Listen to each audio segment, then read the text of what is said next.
Among the forgotten court documents of Natchez, Mississippi, there exists a marriage certificate dated March 1851 that has puzzled historians for over a century. The bride was listed as property 6 months before the wedding. The groom owned 37 human beings. What happened between those 6 months defies every social law of the antebellum South. Yet the evidence suggests it actually occurred. Local archives reveal that within a single year, this woman went from sleeping in slave quarters to signing her name in the master's bedroom, and a path she took involved every unmarried man on that property. The community that witnessed this transformation kept silent for decades, but the truth was preserved in letters, diaries, and testimony that paint a picture so calculated, so methodical that modern readers struggle to believe one person could orchestrate such manipulation. Before we continue with the story of Rose Chenot and the Bell Point Plantation, if stories of calculated survival and dangerous ambition intrigue you, make sure to subscribe and hit that notification bell so you never miss our next investigation into America's darkest chapters. And tell us in the comments, what state are you listening from? We love knowing where our audience connects with these forgotten tales. What Rose accomplished in those months would require a mind as sharp as any strategist and a will strong enough to risk everything for a chance at freedom that shouldn't have been possible.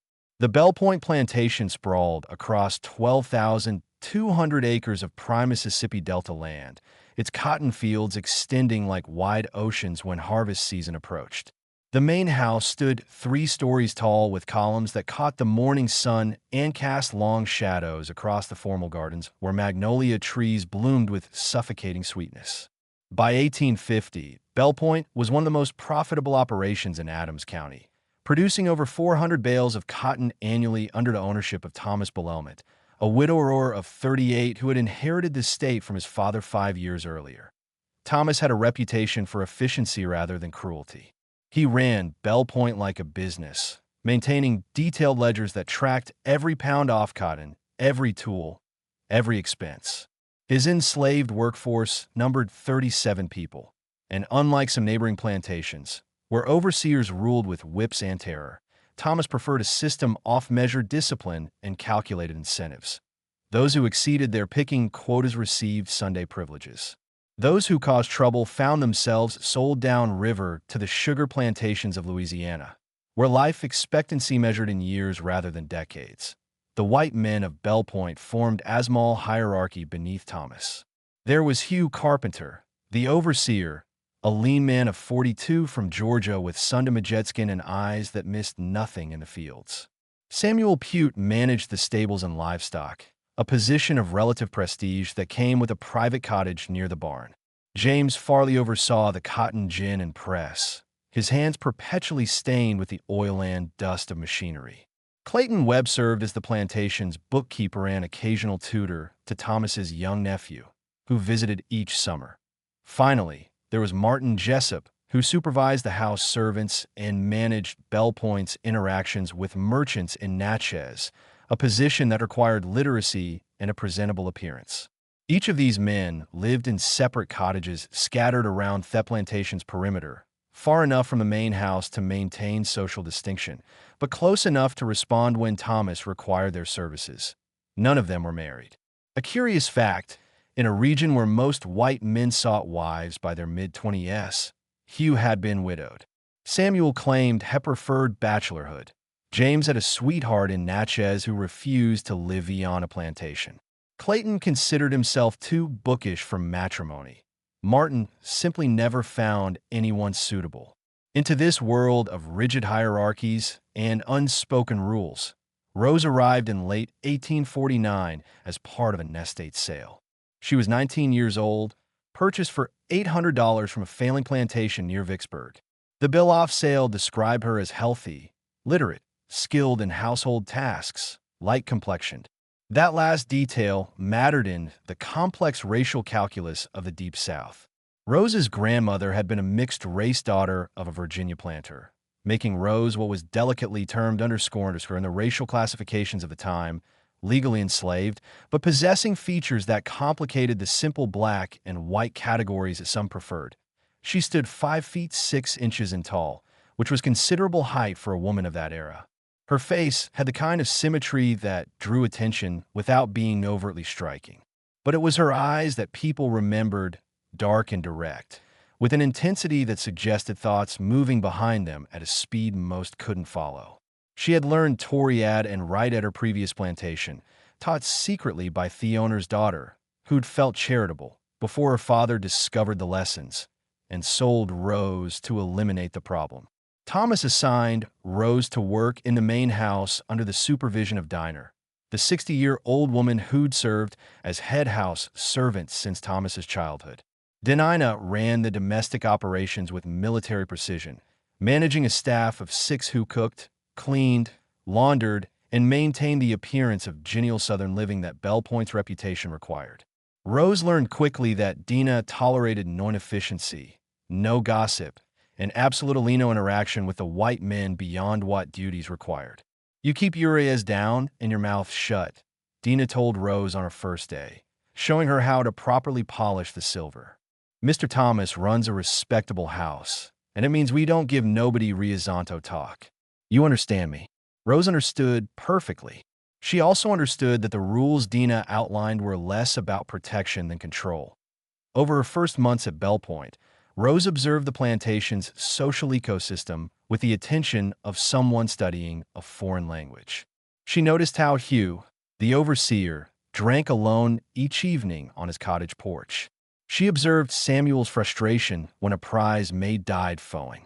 How he cursed the unfairness of losing something he'd spent months preparing for profit.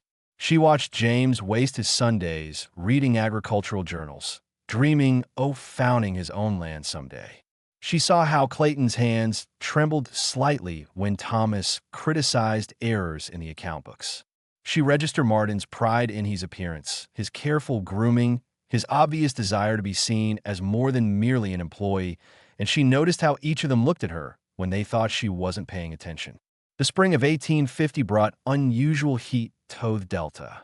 By April, temperatures reached levels typically reserved for July, and the early cotton planting proceeded under a sun that felt like judgment.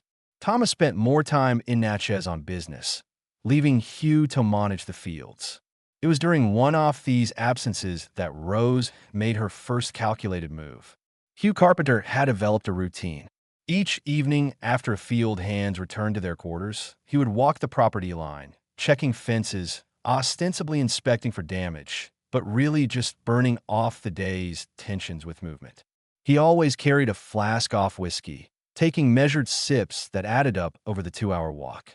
By the time he returned to his cottage, he was neither drunk nor sober, existing in that pleasant middle state where the day's harshness softened into something manageable. On a Thursday evening in late April, Rose intercepted him along the eastern fence line. She planned the timing carefully.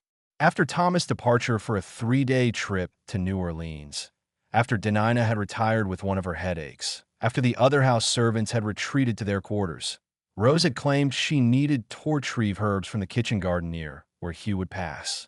She wore a simple gray dress that Dinah insisted on for house servants, but she'd let down her hair from its usual tight bun and positioned herself where the setting sun would backlight her figure against the fence rails. "Evening, Mr. Carpenter," she said when he approached, her voice carrying just enough warmth to not be purely respectful, but not enough to be overtly familiar. Hugh stopped, surprised to see anyone in this section at this hour. "Rose?" He nodded, already moving to walk past. "Mighty hot today," she continued, stepping slightly into his path, but making it seem accidental. "I brought some mint tea from the kitchen. Been cooling in Thespring House. Thought you might appreciate something cold after your walk." She produced a tin cup from behind the fence post where she'd hidden it. Hugh's eyes moved from the cup to her face, calculating. He was a man who'd survived 42 years by recognizing traps. "That's thoughtful," he said slowly. "But I didn't think Dinah would approve of you being out here alone with me." "Dinah sleeping off a headache," Rose replied. "And I'm not doing anything wrong. Just being Christian-like, offering refreshment." She held the cup closer. "Unless you're too proud to accept kindness from someone like me."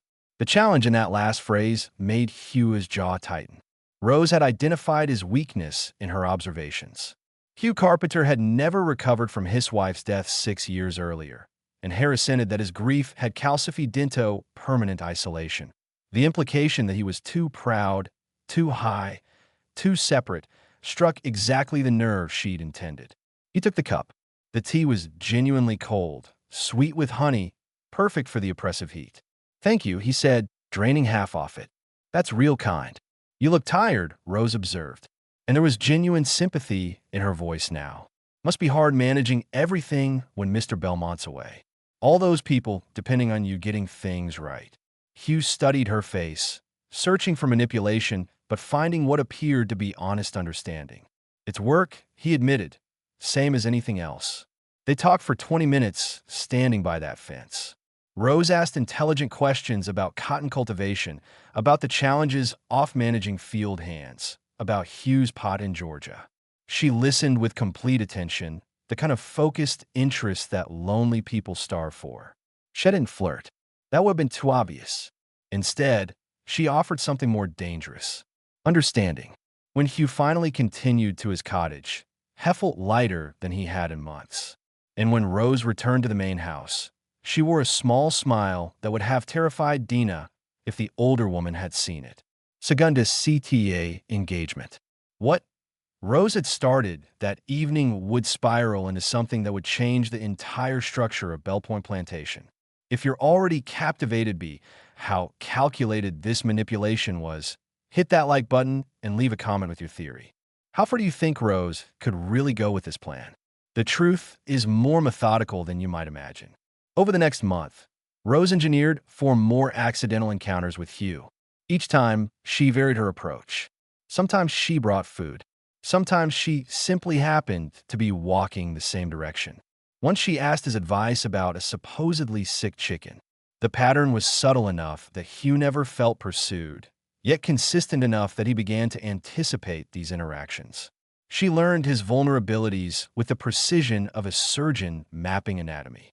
Hugh's loneliness ran deeper than he admitted to himself. His wife had died in childbirth along with their son, and he'd never forgiven himself for failing to afford a better doctor. He'd taken an overseer position at Bell Point, Toes Cape, Georgia's memories. But isolation had followed him like a shadow. When Rose listened to him describe his late wife, she didn't offer empty sympathy. She simply let him talk, and her silence felt like absolution that you're easy to talk to, Hugh said one evening in mid-May. They were sitting on a bench near the kitchen garden, close enough to the main house that their interaction could be explained if anyone asked, far enough to feel private. "Most people hear what they want to hear. You actually listen. My mama used to say, listening is how you learn who people really are," Rose replied. It was true. Her mother had said that, though the context had been teaching Rose how to survive in a world designed to deny her humanity. "You're a good man, Mr. Carpenter, trying to do right in a situation that's often wrong." The validation struck Hugh hard. He'd spent years justifying his role as overseer, telling himself he was more humane than alternatives, that someone had to manage the system, even if the system itself was rotten. Hearing Rose, an enslaved woman, call him good released, something knotted in his chest.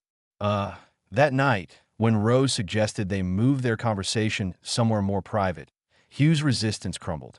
His cottage was modest but clean, and what happened there was neither violent nor romantic. The IT was transactional, though Hugh would convince himself otherwise in the weeks that followed. Rose gave him physical comfort wrapped in emotional validation, and Hugh gave her the protection of his discretion and a dangerous new status. By June, Hugh Carpenter believed himself in love with Rose, though he would never have used that word. He believed he was helping her, protecting her from the harshness of fieldwork by ensuring she remained assigned to the house. He gave her small gifts, a ribbon, a bar of good soap, coins she could hide for some imagined future. He talked to her about his dreams of saving enough money to buy a small farm of his own, somewhere far from the plantation system. He never quite included her in these fantasies explicitly, but the implication hung between them. Rose listened, encouraged, and carefully noted every detail he revealed about Bell Point's operations, about Thomas Belelman's habits, about the other white men on the property. Samuel Pute, the stable master, required a different approach. Rose observed that Samuel's attachment wasn't to a lost past like Hugh's, but to an imagined future. He was 36 and obsessed with proving himself capable of more than managing horses. He read books about animal husbandry and dreamed of breeding a strain of horses that would make his reputation. His cottage walls were covered with sketches of bloodlines and breeding charts. Rose's opportunity came when Thomas purchased a new breeding mare at considerable expense. The mare arrived temperamental and dangerous, having been mistreated at her previous stable. Samuel spent weeks trying to togenal her with limited success, and his frustration mounted as Thomas' expectations for offspring from this expensive animal grew clearer. Rose had grown up around horses at her previous plantation. She knew their temperaments, understood their fear responses. One afternoon in early July, she approached Samuel at the stable with a suggestion so casual it seemed almost innocent. "My grandfather used to work with difficult horses," she said, watching him struggle with the mare's halter. "Said the trick was making them think gentling was their idea, not yours. You stop pulling, they stop fighting." Samuel looked at her skeptically. "Your grandfather is stable hand." "Master carriage driver," Rose replied. 50 years working with horses. Taught me some before he died." This was partly true. Her grandfather had driven carriages, though Rose's knowledge came more from observation than direct instruction. "What would you suggest?" Samuel asked, desperate enough to consider advice from someone the plantation system said Heschel value. Rose demonstrated a technique using steady pressure and release, speaking to the mare in low tones, never directly confronting her resistance. Within 20 minutes, the mare accepted a halter she'd fought against for weeks. Samuel stared in astonishment. "How did you?" "You were trying to dominate her," Rose explained. "Sometimes you get further by making them feel safe than by making them feel beaten." The metaphor wasn't lost on Samuel, though he didn't consciously recognize it. Over the following weeks, Rose helped him with the mare during hours when other tasks brought her legitimately near the stables. She proved invaluable. The mare, who'd seemed unmanageable, became workable, then cooperative, then eventually pregnant with what Samuel hoped would be valuable foes. Samuel's gratitude transformed into dependence. He began to see Rose as essential to his success, Tohi's dream of proving himself capable of more than his current position. When Rose suggested that her knowledge could help with other horses, other breeding decisions, Samuel eagerly agreed. And when their interactions shifted from professional to personal, Samuel convinced himself it was mutual attraction rather than calculated seduction. By August, Rose had secured Samuel's protection and access to the stables, a privilege that would prove crucial later. She also gained something more valuable. Samuel talked openly about plantation business, about Thomas's financial pressures, about debts and investments, and the precarious economics that kept Bell Point profitable. James Farley proved the most challenging. The Gene overseer was 39 and deeply religious, a Methodist who read scripture each night and attended services in Natchez every Sunday. He carried guilt about his role in the plantation system like a physical weight, convinced that his participation in slavery was a sin he'd answer for an eternity. He dealt with this guilt through compartmentalization. The enslaved workers at the Gene were responsibilities, not people, a mental trick that let him function. Rose recognized that James couldn't be seduced through loneliness or ambition. His vulnerability was his guilt and his desperate need for absolution. She found him one Sunday afternoon in August reading his Bible on the bench outside the gin, sweat stained from the week's work despite his day of rest. She approached carefully, carrying nothing, offering nothing except her presence. "Excuse me, Mr. Farley. I wonder if you might help me understand something I read." James looked up surprised. "You read?" "Yes, sir. Taught myself letters at me, previous place. Been reading Thebible when I can find one." This was true. Rose had indeed learned to read biblical passages, recognizing that literacy was a weapon in a world that tried to deny it to people like her. That's admirable," James said and meant it. What passage troubles you? Rose quoted from Philion, a short letter where Paul urges a slave owner to accept back a runaway slave, not as property, but as a brother. It seems like Paul's saying something about how Christians should treat the enslaved, Rose said carefully. But I don't understand what he means. If we're all brothers in Christ, what does that mean for arrangements like Bellpoint? The question struck at the heart of James' tortured conscience. He spent an hour explaining interpretations, defenses, justifications, all while Rose listened with apparent genuine interest in his theology. She didn't argue. That would have ended the conversation. Instead, she asked questions that forced James to confront contradictions in his own reasoning. Over subsequent weeks, their theological discussions became regular Sunday events. James began to see Rose as a soul-seeking salvation, someone whose intelligence and spiritual hunger deserved nurturing despite her legal status. He loaned her his Bible, then other books from his small library. He taught her arithmetic, ostensibly so she could better understand scriptural numerology. The shift from spiritual mentorship to physical relationship happened in September, and James immediately drowned in guilt. But Rose had positioned herself carefully. She assured him that their connection was about mutual comfort, not sin. She quoted scripture about human weakness and divine forgiveness. She became his confessor, even as she became his secret companion. James' guilt made him generous. He gave Rose books, time, protection from harder work assignments that he also inadvertently gave her education. Through their conversations, Rose learned about contracts, about law, about the mechanisms of property and ownership that governed her existence. Clayton Webb, the bookkeeper, was 32 and possessed the kind of nervous intelligence that creates both brilliance and constant anxiety. He lived in fear of making errors in Thomas's account books, often miscalculating in ways that might cost him his position. His cottage was obsessively organized. Every paper filed, every surface clean. He had no family, no close friends, no life beyond the ledgers that consumed his days. Rose understood that Clayton needed competence, not comfort. She began by asking him questions about numbers, claiming she wanted to understand accounting to potentially help with household budgets. Clayton, starved for someone who appreciated his skills, eagerly taught her basic bookkeeping. Rose proved an exceptional student. She absorbed principles quickly, understood double-entry systems, grasped concepts that many educated men struggled with. That Clayton's fear of inadequacy transformed into pride at having discovered such an apt pupil. He began showing her Thomas' actual accounts, explaining plantation economics in detail. Most people don't understand the margins we work with, Clayton explained one evening in October. His anxiety temporarily forgotten in the pleasure of having an interested audience. One bad crop, one drop in cotton prices, and operations like Bellpoint can collapse. Mr. Belmontis leveraged far more than most 0.3 different loans secured against future harvests. This information was gold. Rose filed it away, understanding that knowledge of Thomas's financial pressures might prove crucial. She also allowed Clayton to believe he was helping her, elevating her, giving her tools to survive in a system designed to keep her powerless.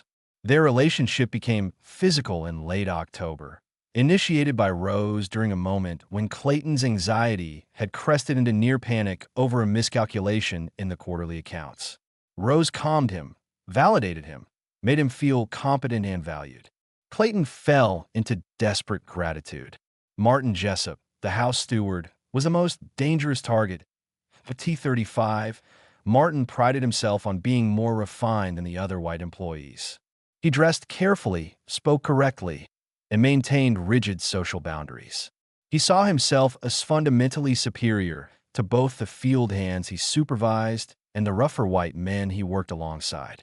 His weakness was vanity, and his terror off being seen as common. Rose waited until November to approach Martin, and she did it through fashion. She altered her appearance subtly, better posture, more careful grooming, an adjustment to her head wrap that suggested style rather than simple utility. When Martin noticed and complimented her presentation, Rose thanked him and asked advice about proper deportment. "I watch how you carry yourself, Mr. Jessup," she said. You have a refinement the others lack. I wonder if you might teach me how to present myself with similar grace." The appeal to Martin's vanity worked perfectly. He began instructing Rose on etiquette, on proper speech patterns, on these subtle social signals that separated a refined from the crude. Rose played the eager student, mirroring his manner, adopting his speech patterns, becoming a reflection of what Martin imagined himself to be. Martin's attraction grew from seeing himself reflected back. When Rose suggested that someone of his obvious quality deserved companionship with a woman who could appreciate refinement, Martin's vanity overcame his social programming. Their relationship began in December, and Martin convinced himself that he'd elevated Rose, that their connection proved his sophisticated ability to recognize quality regardless of legal status. That by Christmas of 1850, Rose had achieved something unprecedented at Bell Point. She had intimate relationships with all 5 white men who managed the plantation's operations, and none of them knew about the others. Each believed himself special, unique in his connection to her. Each protected her in different ways. Hugh ensured her house assignment remained secure. Samuel gave her access to the stables and transportation knowledge. James provided education and books. Clayton shared financial information. Martin elevated her status within the house hierarchy. Rose had transformed herself from property into someone with leverage, with knowledge, with multiple men who would defend her interests without understanding they were being manipulated. But this was only the foundation. What Rose planned next would require perfect timing and nerves most people couldn't imagine possessing.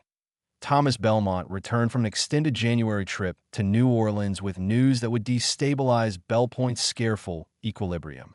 Cotton prices had dropped significantly due to oversupply in British markets.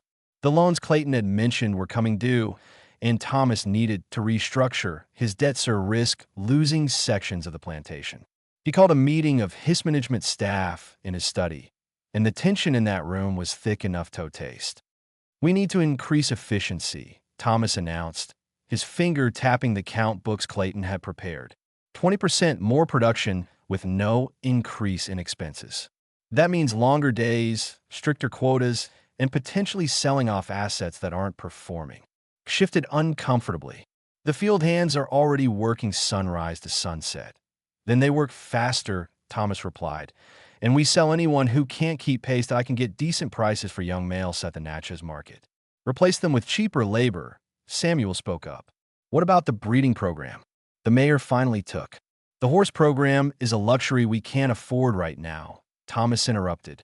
"Sell the mayor and FO when it comes. Focus on essentials." Clayton's hands trembled as he made notes. James stared at his own reflection in the window glass. Martin maintained his carefully neutral expression, but his jaw tightened. Rose, serving coffee in the corner, as house servants did during such meetings, absorbed every word. Thomas's financial desperation was worse than Clayton had known. The plantation was on a knife's edge, and desperate men made rash decisions. After the meeting, Rose sat in her small room in the servants' quarters and calculated her next moves with the cold precision of a chess master planning an endgame. She had gathered pieces, the 5 white men's dependents, Thomas's financial vulnerability, her own hard-won literacy and knowledge. Now she needed to arrange them into something that could break the fundamental law of Southern society, that she was property, not a person. The plantation system rested on rigid boundaries. White over black, male over female, owner over owned. Breaking any off these boundaries drew violent reprisal. But Rose had identified something most people missed. The system's rigidity was also its weakness. When pressure built against inflexible structures, they didn't bend. They shattered. Her plan was audacious and required perfect execution. First, she had to destabilize the relationships between Thomas and his managers. Second, she needed to make herself indispensablito Thomas specifically. Third, she had legal documentation that would survive challenges. And fourth, she had all of this to happen before Thomas sold her or anyone else discovered her web of manipulations. She started with the accounts. Through Clayton, she learned that Thomas' bookkeeping had small but consistent errors. Nothing major, but enough that the true financial picture was slightly obscured. Rose suggested to Clayton that she help him review the ledgers for accuracy, claiming she wanted to practice her arithmetic skills. Clayton, already dependent on her validation, agreed. Working together late at night in his cottage, Rose helped Clayton discover the errors she'd actually identified weeks earlier but kept quiet about. When Clayton presented corrected figures to Thomas, they showed the plantation situation was even worse than believed. Thomas exploded at Clayton for the mistakes. Clayton, humiliated and defensive, mentioned they'd been working with Rose to improve accuracy. Thomas, desperate for any solution to his financial crisis, summoned Rose to explain. Clayton says, "You have a head for numbers," Thomas said, studying Rose across his desk. It was the first time they'd spoken directly beyond simple instructions. "That true? I learned quickly, sir." Rose replied carefully that Mr. Webb has been kind enough to teach me basic bookkeeping. I found several discrepancies he'd missed. Thomas tested her with several calculations. Rose answered immediately, correctly to Thomas's eyebrows raised. "What did you learn to calculate like that?" "Practice, sir. A necessity. If you understand numbers, you understand how things really work." The conversation lasted 30 minutes. By the end, Thomas had made a decision that would have scandalized his neighbors if they'd known. He assigned Rose to assist Clayton with the plantation accounts. The arrangement made practical sense. Rose worked for no extra wages. She was already literate, and Thomas needed accurate financial information desperately. But the assignment gave Rose something far more valuable than Thomas realized. She now had legitimate access to every aspect of Bell Point's operations, to the legal documents that governed the plantation, to the contracts and loans and property deeds that structured Thomas's entire world. Tessera CT compartment. Just when we thought we'd seen the extent of Rose's manipulation, she gains access to the very documents that define her enslavement. If this story is giving you chills as thou calculated every move has been, share this video with a friend who loves dark historical mysteries. Hit that like button to support our content, and don't forget to subscribe to never miss stories like this. Let's discover together what happens when an enslaved woman learns to read the contracts that own her. February 1851 brought unseasonable cold to Mississippi. Ice formed on water troughs, and enslaved workers suffered in quarters inadequately heated for such weather. Thomas grudgingly approved extra firewood, conscious that dead workers scalded produce cotton. But the cold provided Rose with another opportunity. She was in Thomas's study late one evening, helping Clayton reconcile accounts when Thomas entered unexpectedly. Clayton immediately teledanced, but Thomas ignored him and addressed Rose directly. "I need your opinion on something," Thomas said, which was remarkable. Plantation owners didn't ask enslaved people's opinions. Hugh says we need new plows for spring planting. James wants to upgrade the gym machinery. Samuel wants breeding stock that I can afford one, maybe. Which investment gives me the best return? Rose didn't answer immediately.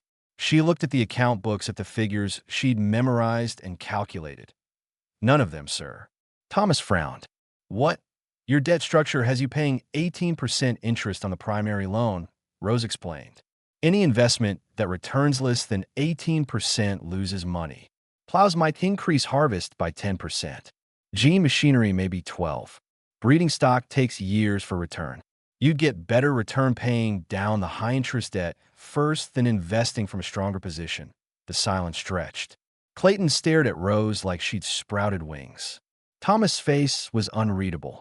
For a long moment, Rose thought she'd miscalculated, overstepped, revealed too much intelligence for a system that punished intellectual equality. Then Thomas laughed. A short, sharp sound. "You rewrite, Clayton. Why didn't you tell me that?"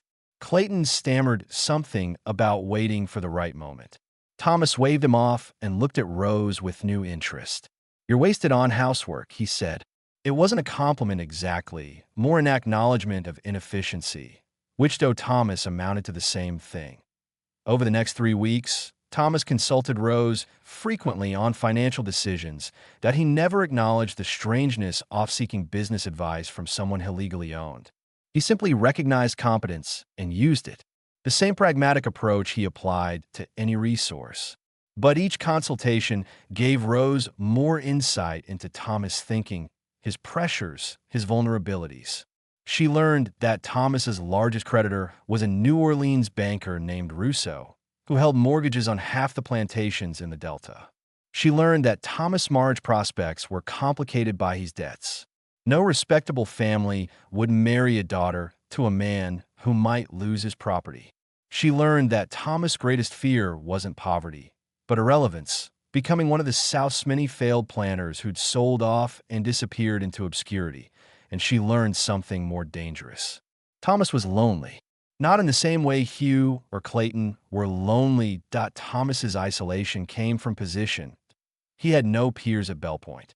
No one he could speak frankly with about doubts or fears. His managers were employees. His neighbors were competitors. His family was distant.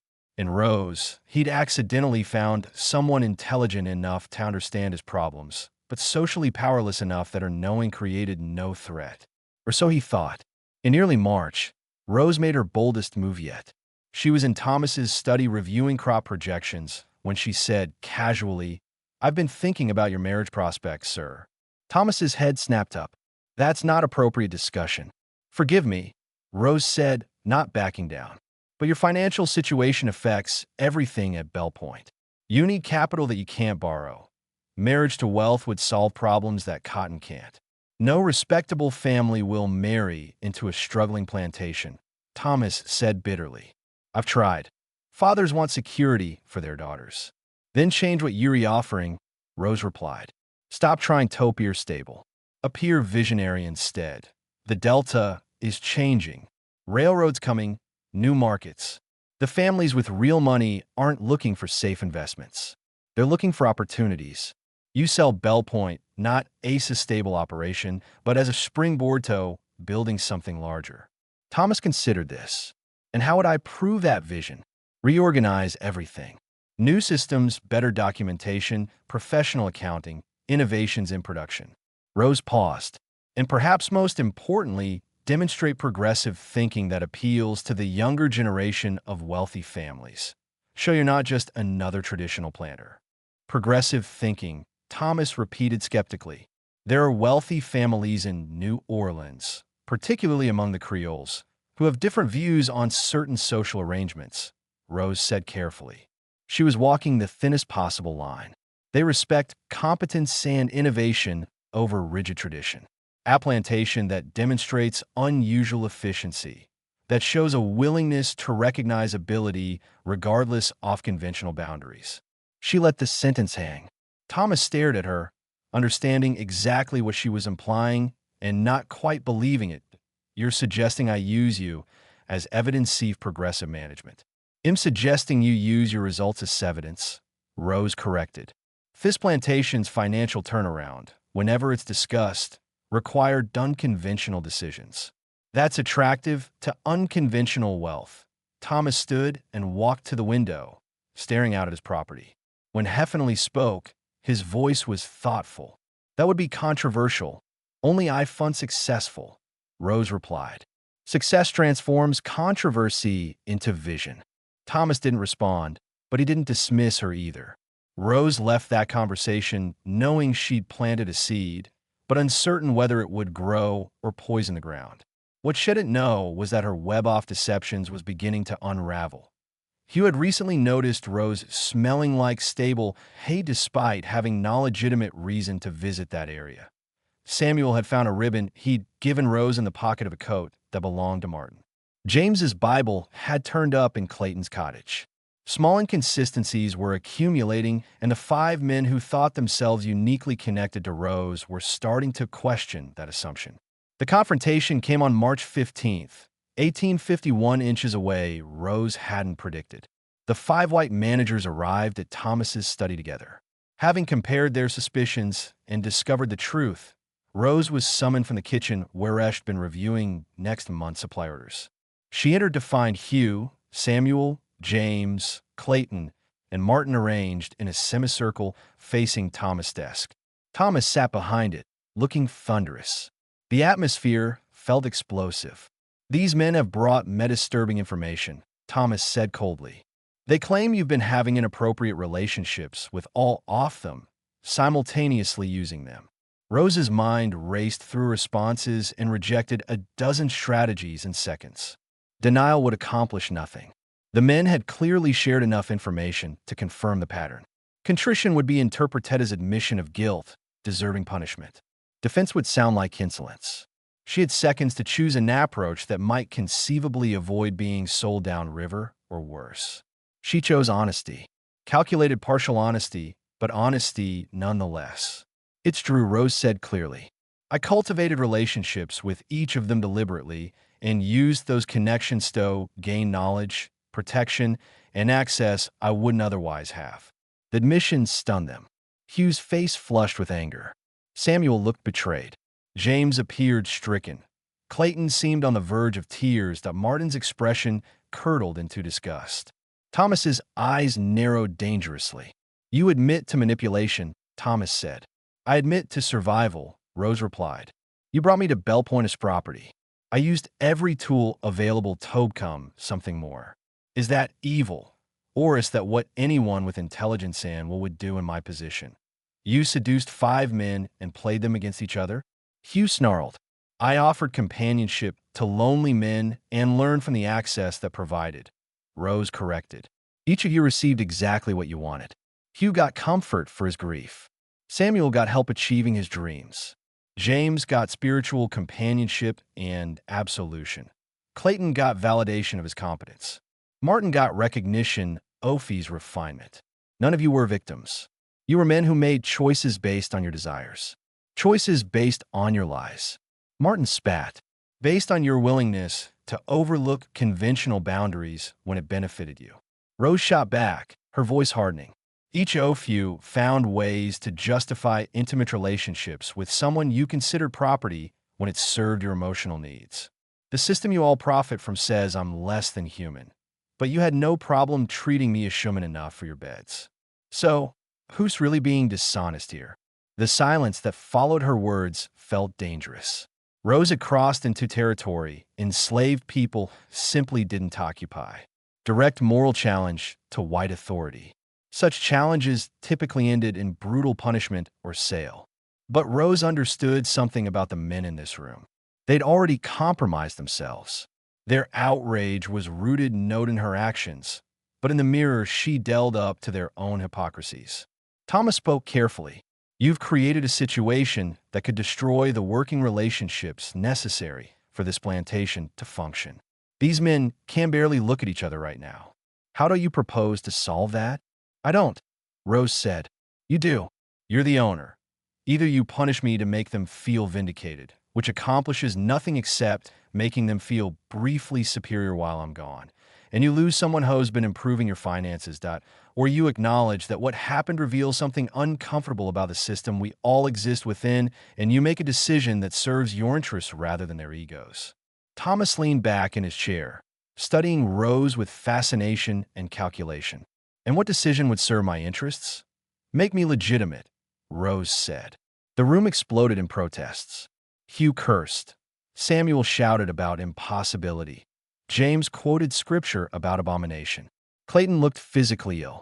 Martin's face contorted with rage, the suggestion that someone he'd viewed as property might be elevated above him.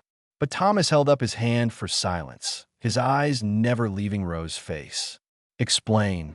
You need capital and credibility, Rose said, speaking quickly before the moment evaporated. You need to appear visionary rather than desperate. Marry me. The suggestion was so outrageous that for several seconds nobody could formulate a response. In 1851, Mississippi, interracial marriage was illegal, socially unthinkable grounds for violence and social destruction.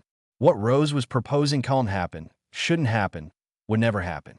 Except Rose had spent months understanding Thomas Belmont, and she knew his greatest weakness wasn't lust or loneliness, but pragmatism to Kinto, its logical extreme.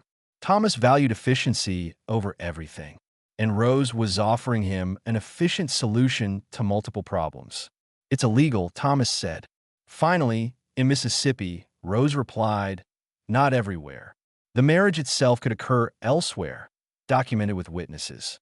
You would control the information, reveal it strategically, frame it as progressive thinking, use it to attract families interested in innovation rather than tradition. Nobody would accept it, Samuel said. Some would, Rose countered. Not most, but you don't need most.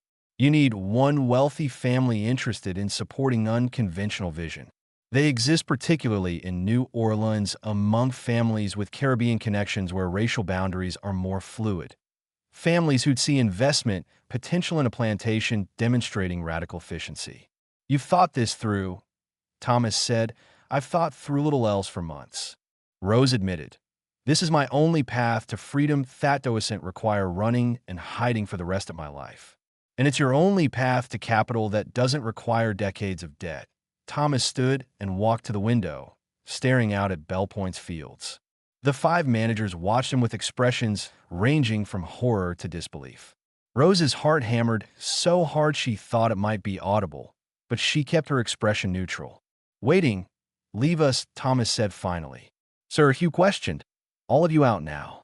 The five men filed out reluctantly, throwing backward glances filled with confusion and anger. When the door closed, Thomas turned to face Rose. This is insane, he said flatly. Yes, Rose agreed. It will cost me most of my social standing. Temporarily, success restores status. It could get both of us killed, only if we're careless about who we tell and how we frame it. Thomas studied her for a long moment. Why would I take this risk? Because you're already taking risks every day, Rose replied. Your debts are crushing you. Traditional approaches aren't working. You need something radical to break through. And you're smart enough to recognize that unconventional problems sometimes require unconventional solutions. I'm offering you one. And what do you get? Freedom. Legal personhood, the ability to live as something other than property. Rose's voice dropped. The same things any human being wants. Thomas returned to his desk and sat heavily. If I did this, and I'm not saying I will, how would it work? Rose outlined the plan she'd been constructing for weeks. Travel to Ohio under the pretense of business. Arrange a marriage there where interracial unions, while controversial, were legal. Document everything carefully. Return to Mississippi without immediate disclosure. Use Rose's financial skills to turn Bell Point's fortunes decisively. Approach specific wealthy families in New Orleans with investment proposals framed around innovative plantation management. Only reveal the marriage when financial security made social controversy survivable. Thomas listened without interruption. When Rose finished, he sat silent for several minutes, thinking through implications and risks with the same methodical approach he applied to any major decision. This could destroy me, he said finally. Doing nothing will destroy you, Rose replied. Just more slowly. Thomas looked at her with something approaching respect. You're either brilliant or insane. Those aren't mutually exclusive, Rose said. Thomas almost smiled. Then his expression hardened. If I agree to this, you understand it's a business arrangement, not romance, not equality beyond what legal documentation provides. You understand, Rose said. I'm not asking for love. I'm asking for personhood. Thomas stood and extended his hand across the desk. Then we have a deal. Rose shook his hand, feeling the strangeness of the gesture. A handshake between owner and owned, between white and black, between man and woman. A crossing of boundaries so fundamental that the act itself felt revolutionary. When do we leave for Ohio? Rose asked. 2 weeks, Thomas said. I'll arrange the trip. You'll tell nobody. Understood? Understood. Rose left Thomas's study and walked through Bell Point's halls in a daze that she'd done it.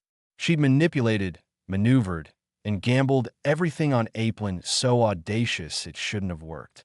And somehow, against all odds and social laws, she'd convinced a plantation owner to marry the woman he'd purchased as property.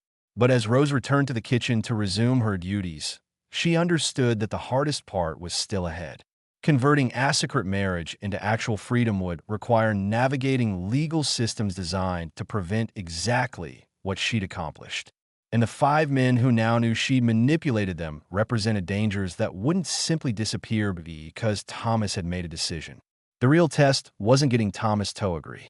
It was surviving what came after. Thomas and Rose traveled to Cincinnati in early April 1851, ostensibly on business related to cotton sales. The journey took 2 weeks by river boat and rail, and they maintained complete discretion, traveling in separate accommodations, speaking only when necessary about business matters. Thomas traveled first class with other planters and merchants, discussing cotton markets and railroad investments. Rose traveled in quarters designated for free people of color, alienal space between enslavement and full citizenship that existed in border states. She carried forged papers identifying her as a free woman traveling north on business for her employer. Documents Thomas had arranged through contacts who asked no questions. The Mississippi River journey from Natchez to Cairo took 5 days. The steamboat churning against spring currents swollen with snow melt. Rose spent those days observing other passengers, free black families moving north toward better opportunities, white families heading west toward new territories, traders and confidence men and prostitutes, all mixed together in the democratic chaos of river travel. She studied their mannerisms, their speech patterns, their confident assumption of freedom.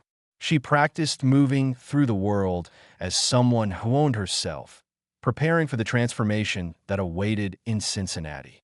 Thomas spent the same journey managing his own anxieties. He told his managers he was traveling north to negotiate better terms with cotton factors, which was partially true.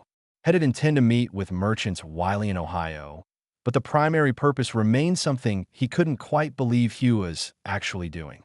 In quiet moments on the deck, watching the river roll past, Thomas questioned his own sanity. He was risking everything: reputation, social standing, potentially his life on a scheme proposed by someone he'd purchased 16 months earlier. Yet, every time he examined the logic, he arrived at the same conclusion. Conventional approaches had failed, and Rose's plan offered possibilities that traditional paths didn't. In Cairo, they transferred to rail for the journey to Cincinnati. The train cars were segregated, and Rose rode in the colored section while Thomas occupied first class. The separation reinforced the strangeness of what they were about to do. Within days, they would be legally married, yet they couldn't sit in the same railroad car. The contradiction exemplified the fractured nature of American society in 1851, where freedom and bondage existed side by side, where state laws diverged wildly on fundamental questions of human rights and social organization. Cincinnati in April was a city of contradictions. Situated on the Ohio River's northern bank, it served as the unofficial border between slavery and freedom, between South and North. Southern planters conducted business there regularly, and the city's merchants profited enormously from the cotton trade. Yet, Cincinnati also housed a significant abolitionist community, underground railroad stations, and churches that openly defied the Fugitive Slave Act. It was precisely this contradiction that made the city useful for Thomas and Rose's purposes. Controversial arrangements could occur in Cincinnati that would be impossible in Mississippi. Finding a minister willing to perform an interracial marriage proved easier than Thomas had feared. The Quaker community in Cincinnati had performed such ceremonies before, viewing them as acts of conscience against unjust laws. Josiah Thornton, 72 years old, with hands and led by arthritis, but eyes still sharp, met with Thomas and Rose in his modest home near the church. He asked them direct questions about their intentions, their understanding of the difficulties they would face, their commitment to the marriage beyond its legal conveniences. "I've married 6 couples like yourselves," Thornton said, pouring tea in his simple kitchen. "White and colored joining themselves in defiance of laws I consider ungodly. But I ask you both, do you understand what you're creating? This isn't just a legal document. It's a statement that will follow you the rest of your lives. People will hate you for it. They'll call it abomination, perversion, proof of moral corruption. Are you prepared for that hatred?" Rose met his eyes steadily. "I've lived my entire life with people's hatred based on nothing but my birth. At least now the hatred will before something I chose." Thomas was less certain. "I understand the risks. I'm not sure anyone can truly be prepared for them, but I'm willing to face consequences." Thornton nodded slowly. "Then I'll perform the ceremony. But it requires one thing. Honesty. Whatever your reasons for this marriage, whatever practical considerations drive it, you must speak your vows meaning them. Iwanti santife apure business transaction. There must be genuine commitment to mutual welfare, treating each other as partners rather than as property, and owner continuing their previous relationship under new labels. It was Rose who responded, I commit to treating Thomas Belmont as my partner in building a life that neither of us could build alone. I commit to bringing every capability I possess to making our shared endeavor successful. That's as genuine as any commitment can be. Thomas considered before speaking.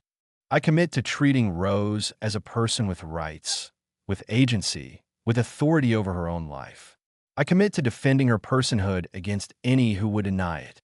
I commit to this partnership as something real, not just convenient. Thornton studied them both. Then we'll proceed. The wedding occurred on April 14th in a small church on Cincinnati's outskirts. The building was simple, whitewashed walls, plain wooden pews, and ornamentation beyond a simple cross above the altar. 2 local merchants served as witnesses in exchange for generous payment. Men who'd witnessed such ceremonies before and understood the value of discretion. One was Agerman immigrant named Weiss who'd fled political persecution in Bavaria. The other was a free black man named Johnson who operated a successful carpentry business. Both understood what it meant to exist outside conventional social categories. The ceremony lasted 15 minutes. Thornton read from scripture passage from Ruth about going where you go, lodging where you lodge, your people becoming my people. Rose appreciated the irony of words originally spoken by a Moabitite woman to her Israelite mother-in-law being applied to her own crossing off boundaries. When Thornton asked if they took each other as husband and wife, both answered yes clearly. When Hep pronounced them married under God's law and Ohio's civil law, Rose felt something shift inside her. Not love, not even affection particularly, but a fundamental reorientation of her relationship to the world. She was no longer property. She was a wife, a person, someone the law had to recognize. They signed the marriage certificate, Rose writing her name clearly, Thomas adding his signature below. The witnesses signed. Thornton recorded everything in his church registry, a book that contained dozens of controversial marriages performed over his long ministry. He provided them with signed and sealed documents, multiple copies for safekeeping. Guard these carefully, he said. They're evidence of your personhood now, but they're also evidence that could be used against you. Use them wisely. Thomas paid Thornton the agreed sum, plus additional money donated to the church's work, helping escaped slaves. Then he and Rose left separately. Thomas returning to his hotel, Rose to the boarding house where she'd been staying. They would maintain separation for the return journey, revealing nothing about what had occurred in that small church. The journey back to Mississippi took longer than the journey north. Thomas traveled directly, but Rose took a deliberately circuitous route designated to obscure timelines and prevent anyone from connecting her northern trip with Thomas. She traveled through Indiana, then south through Kentucky, crossing back into Tennessee before finally reaching Mississippi in late April. During those weeks of travel, Rose experimented with her new identity. In some towns, she presented herself as a free woman of color traveling on business. In others, she reverted to the mannerisms of someone enslaved. She learned to shift between these identities fluidly, understanding that her survival would depend on knowing which face to wear in which circumstances. When Rose arrived back at Bell Point in late April, nothing appeared changed. She resumed work in the house and accounts office. Thomas treated her exactly as before in public, with professional respect when discussing business, with the formal distance appropriate between owner and skilled servant. The 5 managers, still angry and confused about the revelations from March, maintained professional distance, but took no action. Thomas had made clear that Rose remained under his protection, and challenging that would mean challenging him directly, something none of them were prepared to do while still employed at Bell Point. But everything had changed beneath the surface. Rose now worked the count books, not as an enslaved woman granted unusual privileges, but as a legally free person whose marriage gave her claim to partnership in Bell Point's operations. She couldn't reveal this status. Not yet. Not until circumstances made disclosure strategically advantageous. But the knowledge changed how she approached every task. She made decisions with the confidence of someone building her own future rather than merely surviving someone else's present. Thomas noticed the difference in her bearing, the subtle shift from calculating survival to calculating success, and found himself wondering whether he'd made a brilliant strategic move or an error that would eventually destroy him. Thomas began quietly restructuring Bell Point's operations using Rose's suggestions, implementing changes gradually enough that the managers wouldn't recognize a single dramatic shift, but would slowly realize the plantation ran more efficiently than before. Rose reorganized the account books completely, creating systems that tracked expenses and revenues with unprecedented precision. She identified waste in supply chains, negotiated better terms with merchants in Natchez, and restructured work assignments to maximize productivity without increasing hours. Within 2 months, the plantation's finances stabilized enough that Thomas could begin reaching out to potential investors, most notably the Duplessis family of New Orleans. The Duplessis family represented exactly the kind of unconventional wealth Thomas needed. Alexander Duplessis had built his fortune through Caribbean sugar operations and Gulf Coast shipping before diversifying into cotton and banking. His family had Haitian roots, and his grandmother had been a free woman of color in New Orleans' complex racial hierarchy. Alexandra had married into white Creole society, but his family retained connections to communities that existed between rigid racial categories. They were wealthy enough that social conventions bent around them rather than a reverse, and they had reputations for supporting ventures others considered too risky or controversial. In July 1851, Thomas traveled to New Orleans to meet with Alexandra regarding potential investment in Bell Point. The meeting occurred in Alexander's office in the French Quarter, a room lined with maps showing shipping routes and plantation holdings across 3 states. Thomas presented his case methodically. Bell Point's improved financial performance, its efficiency gains, its potential for expansion with additional capital. Alexander listened politely, asked sharp questions about debt structures and crop projections, and seemed moderately interested, but not convinced. Then Thomas revealed his marriage to Rose.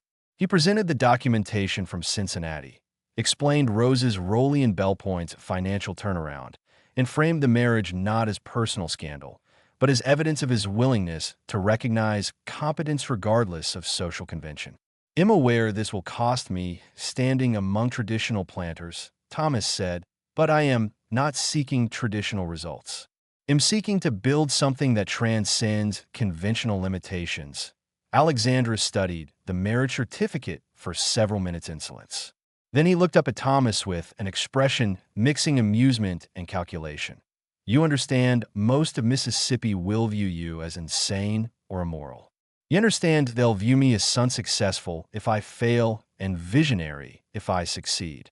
Thomas replied, "Success transforms controversy into innovation." Alexandra smiled. "I appreciate a man who understands that morality often follows money rather than the reverse." He stood and walked to his window, overlooking Quarter's narrow streets. "What you've done is either brilliant or suicidal. Probably both, but it demonstrates exactly the kind of thinking I look for in investment opportunities. Willingness to break rules when rules prevent optimal outcomes." He turned back to Thomas. "I'll invest $50,000 for 20% partnership, but I have conditions. First, you reveal this marriage strategically, not defensively. You control the narrative. Second, your wife, and I'll call her that since she legally is, she manages the accounts directly. If her competence drove these improvements, I want her competence managing my investment. Third, you free every enslaved person at Bell Point within 5 years and transition to paid labor. I won't invest in slavery long term. It's economically inefficient and politically unsustainable." Thomas hadn't expected the third condition. Freeing everyone would be exactly the kind of innovation that makes Bell Point truly visionary rather than merely scandalous. Alexandra interrupted. Slavery is dying, Thomas. Maybe not this year or next, but it's dying. The question is whether planters adapt proactively or get crushed when a change comes. I invest in adaptation. Thomas agreed to all three conditions. The Duplexi capital stabilized Bell Point completely and funded expansions that increased production by 40% over the next year. The Thomas's financial troubles ended. Roe's freedom became not just legal, but defensible through economic success. And over the following 5 years, they gradually freed Bell Point's enslaved workers, transitioning to a paid labor system that proved, contrary to every assumption of Southern planters, that free workers motivated by wages could be more productive than enslaved workers motivated by punishment. The social consequences varied. Most of Mississippi society shunned Thomas completely when a marriage became public knowledge in late 1851 that neighboring planters refused to associate with someone who'd violated racial boundaries so fundamentally. Thomas received threatening letters, some promising violence, others merely promising eternal damnation. One former friend challenged him to a duel, which Thomas declined, understanding that dying for honor accomplished nothing. But a small circle of unconventional wealth, primarily from New Orleans and Caribbean-connected families, saw Thomas as visionary rather than deviant. That circle provided all the social and economic support Bell Point needed. That Rose's experience was more complex. Among white Mississippi society, she simply ceased to exist. No one acknowledged her, spoke to her, or recognized her presence. But among free people of color in Natchez and New Orleans, she became a controversial figure. Some saw her as someone who'd achieved impossible freedom through intelligence and courage. Others viewed her as someone who'd collaborated with oppression rather than resisting it, who'd married into the system rather than fighting to destroy it. Rose understood both perspectives and refused to defend herself against either. She'd made her choices based on her own survival and freedom, and she wouldn't apologize for prioritizing her own liberation. Hugh Carpenter left Bell Point in August 1851, unable to reconcile his continued employment with his humiliation. He moved west to Arkansas, where he tried to establish himself as an overseer on cotton plantations along the Arkansas River. But his heart was never in the work. After leaving Mississippi, he drank more heavily, made poor decisions, alienated employers. He died in 1856 of fever in a rooming house in Little Rock, alone and largely forgotten. His final letter to a cousin mentioning Rose and expressing bewilderment that someone he'd considered property had outmaneuvered him so completely. Samuel Pute stayed at Bell Point, rationalizing that his horse breeding work mattered more than social complications. Over the years, he developed a grudging respect for what Rose had accomplished, though he never spoke to her directly again. His breeding program succeeded. That be why the 1860s, Bell Point horses had reputations for strength and temperament that commanded premium prices. Samuel died in 1873, a modestly wealthy man, that his obituary mentioning his contributions to horse breeding, but carefully omitting any reference to the unconventional plantation where he'd done his life's work. James Farley struggled with guilt for years after the revelation of Rose's manipulations in marriage. He continued working at Bell Point through 1852, but the cognitive dissonance between his religious beliefs and his participation in the plantation system became unbearable. He eventually left plantation work entirely to become a Methodist circuit preacher in Tennessee, traveling remote communities and preaching about redemption and forgiveness. He died in 1868 during yellow fever epidemic. Still wrestling with the contradictions of his past, his final sermon reportedly about how humans rationalize participating in evil systems. Clayton Webb remained at Bell Point, his financial skills too valuable to replace despite his humiliation. He worked alongside Rose in the accounts office, maintaining professional courtesy, but never recovering the relationship they'd had. Living with the knowledge that someone seen as property had outmaneuvered him fundamentally damaged Clayton's self-conception. He became more withdrawn, more obsessive about accuracy in his ledgers. As if perfect accounting could restore or dare to a world that had revealed itself far more chaotic than he believed. Had died in 1879 of a stroke while reviewing quarterly accounts. His book's Immaculatito, the end. Martin Jessup resigned immediately after Thomas's public announcement of his marriage. Unable to tolerate his social world's inversion, that he moved to Mobile, where he tried to establish himself in merchant society. But the story followed him. People whispered about the refined Stewart had been seduced and manipulated by an enslaved woman. And the whispers destroyed Martin's carefully constructed self-image. He died in 1858 of cholera during an epidemic that swept Mobile's waterfront.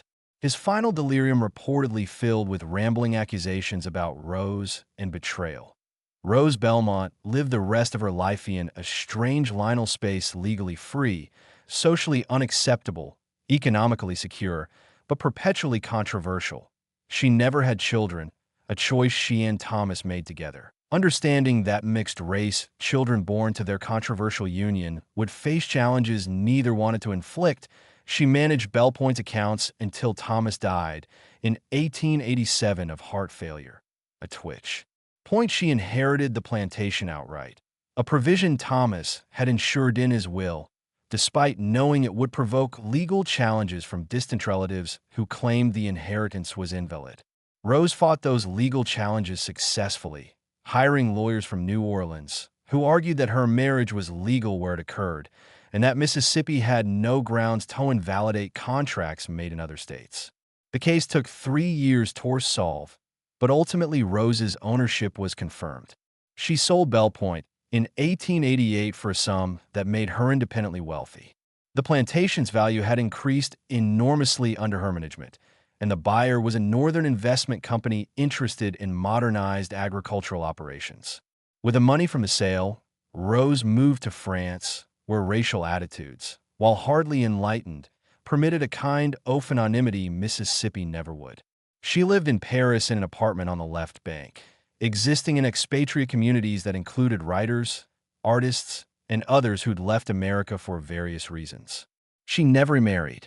She occasionally gave interviews to journalists interested in America's racial complexities, but she spoke carefully, revealing little about her methods or motivations.